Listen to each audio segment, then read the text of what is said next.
No nonsense gin drinking. All gin, no nonsense. Hello gin lovers, welcome back. Old Freeman here. As you can tell by the amount I'm drumming the desk today, we have a rather interesting one for you today, my friends. I'm not going to fanny around, I'm just going to introduce you straight away to it, and its name is Truffle Gin from the Cambridge Distilleries of all places. Now, my more attentive and perceptive viewers may recognise this bottle and indeed the name Cambridge Distilleries, because I featured a gin from these guys quite a while ago now, at least over a year ago, and that was the Ant Gin. Well, it's called anti-gin. It was made with ants, and it was rather expensive and not really worth the price as far as I'm concerned. Well, this is their other offer you can get. You can either get gin made with ants or you can get this one made with truffle. And as you can tell, it is a premium gin. They are not cheap, but occasionally I do like to feature them on the show, not least for the pure beauty of that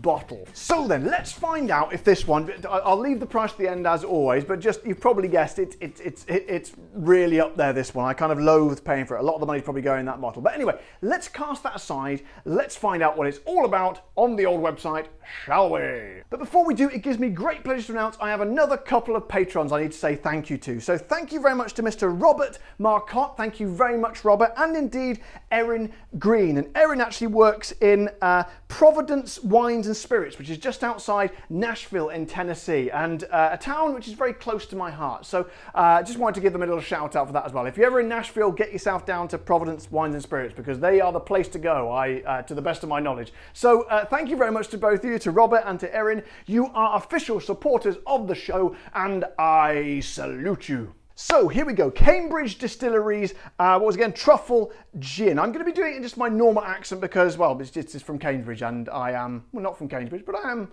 Cambridge. I'm just going to do it in my normal accent. Each exquisite botanical is distilled individually to preserve the purity of its essence and tailored into a bold, surprising gin where traditional juniper perfectly complements rich, earthy notes that evoke fresh pine. With its long, expressive finish and unique, rewarding taste, Truffle Gin is a fitting accompaniment to the finest of dining. Now, and that's all it says, to be honest. It doesn't give us any of the botanicals. We're guessing truffle is in there, and obviously dead juniper. It's obviously juniper because it wouldn't be gin otherwise. So, as far as I'm aware, there's just juniper and truffle in there. So, to be honest, when you're paying the kind of prices that this thing is, you need a little bit more detail than that. I want to know exactly what I'm buying. Is there any information on the back? I don't know. One second. Nope, nothing on there either. So we're just going to have to crack it open and find out for ourselves. So it does have a cork, but I don't think it really counts as a cork because it's one of these glass ones. So I don't think it really makes any noise. To open these, you have to sort of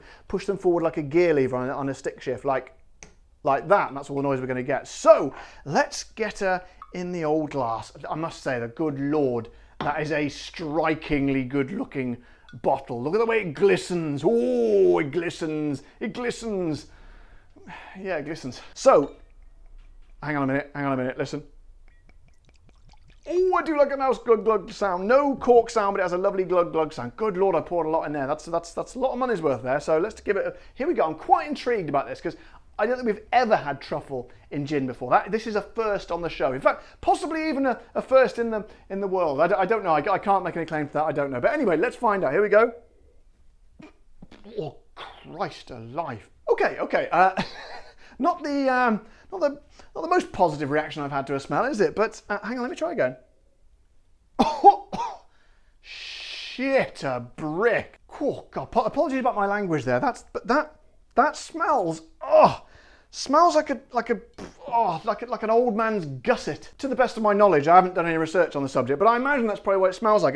It's kind of, yeah, truffly, but there's something, it's making me gag. It's genuine. I'm not doing that just for show. That's making me gag. It's something kind of frowsty. Frowsty, that's an excellent word. I'm not sure if it's used around the world, but here in the UK, frowsty is a very nice word for that. It's kind of pungent, but in a way like a pair of old shoes that has been worn on a cross-country run and then shoved in the bottom of an old kit bag for 6 months. That kind of pungent. Kind of like sort of a dog's bed that's been sort of in the corner after the dog's been, out in the rain and mud and everything, that kind of thing. I'm not painting a very good picture, am I? And not much else, to be honest. I know truffles are kind of, really a strong, overpowering smell, but to me, from the aroma, that's not really working in gin. But who knows? Who knows? We have been fooled by aromas before. I'm always being fooled, spending my life being fooled by aromas. But anyway, I don't know what I'm talking about. Let's try it in the gin and tonic, shall we? That looks about right to me. So once again, thank you to all my wonderful patrons like Erin and Robert,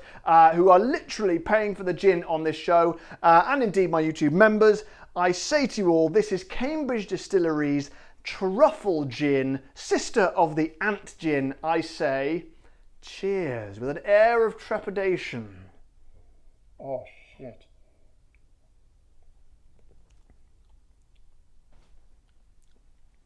Oh.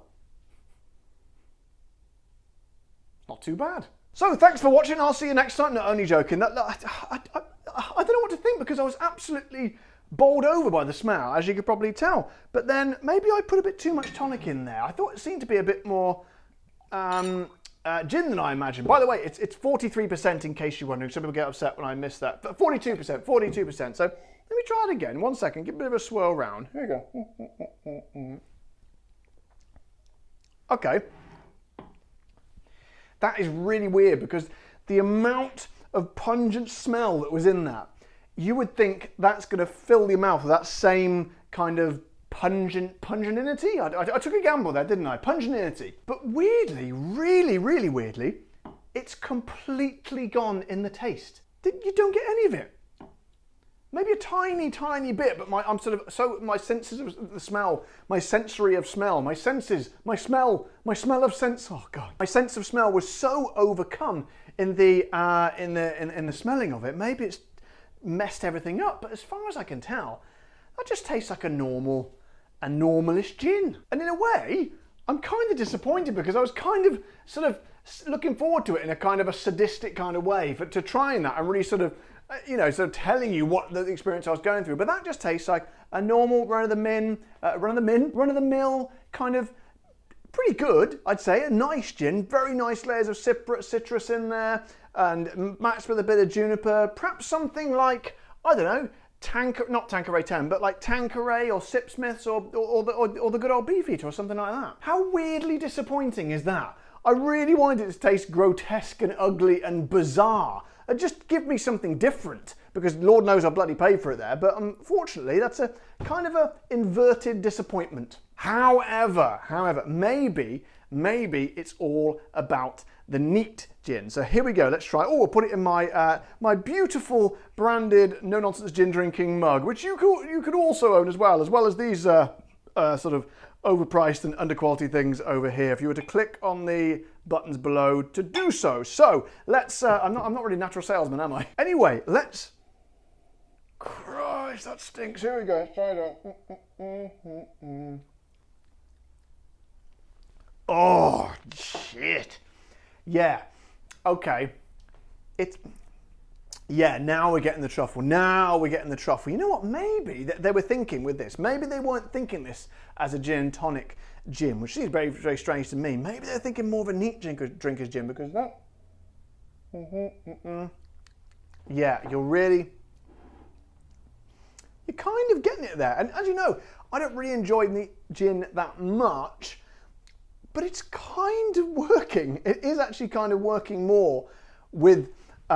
Without the tonic. It kind of gives it a kind of a soft, velvety kind of flavour to it, but still nowhere near as much as the smell. Maybe it's to do with you have to take a big sniff and then take a drag of it, but it's still to me just very, very delicate. I think it could have gone more. I know truffle is a strong flavour, but I think they could have gone more in that. But I think they probably, I don't know, it makes no sense. This whole thing makes no sense and it's made me very confused. However, my friends, there's nothing confusing about the price because it's most definitely expensive. You might remember the anti-gin cost £200. Well, it's nowhere near as much as that. It's a lot less than that, you'll be relieved to hear, but it's still £80, which is $100 and about 96 euros, and whatever you say, experimental, interesting, unique, whatever you want to call it, that is a shitload of money to pay for a gin. So guys, to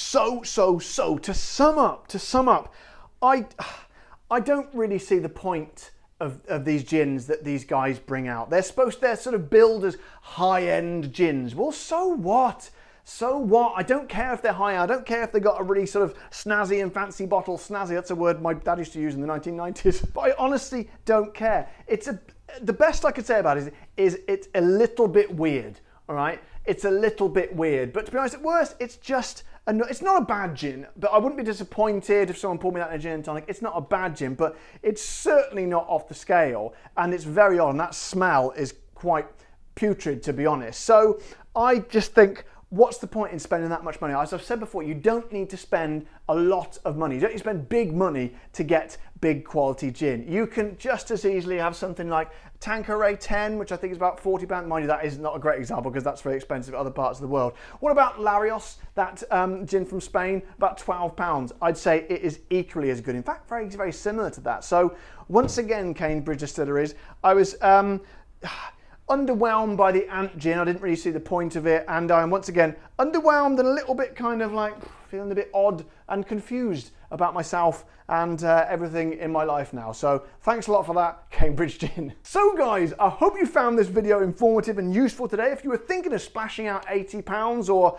$100 or whatever it is, my recommendation is probably best not to. And if you appreciate that advice from the wonderful, kind and courteous gentleman that I am, please show your appreciation by subscribing to my channel, pressing the like button on the video, and if you're even more appreciative, you could head over to my Patron page like Erin and Robert did, or indeed go down to the button down there where you can join my YouTube members, or press that little heart thing and you can give a super thanks, which basically chucks me a £1 coin, which like a beggar in the street. And on that note, guys, until next time, you know the drill. Take care, stay safe. Thank you to all my wonderful patrons and my members, and of course, keep drinking the gin.